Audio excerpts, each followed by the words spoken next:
ございます。まもなく13番乗り場に列車が参ります。黄色いサインでお下がりください。13番乗り場に列車が参ります。ご注意ください。13番乗り場折り返しとなります。特急塩金号松山方面上島行きが到着です。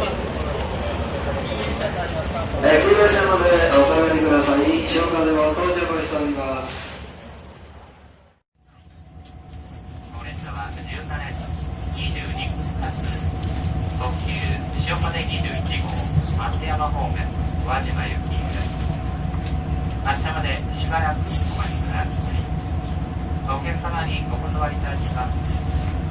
車内販売の営業はございませんのでお気をつけください。お買い物はあらかじめ本部売店等でお願いいたします。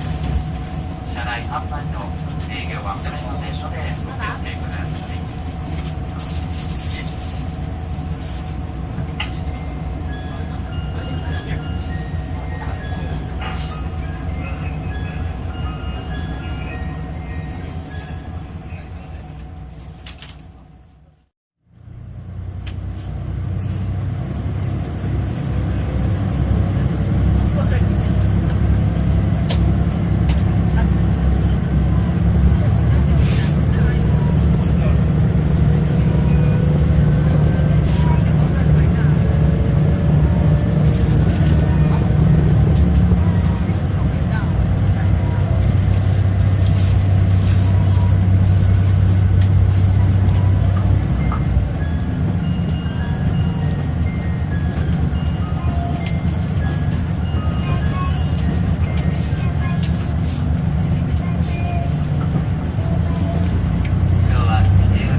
宇和島には21時45分終点宇和島には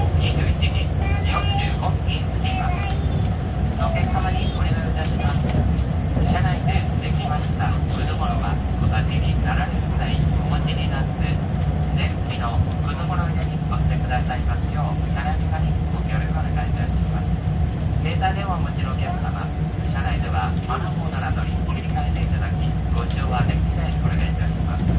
携帯電話のご使用はデッキでお願いいたします。また車内販売の営業は行いませんので、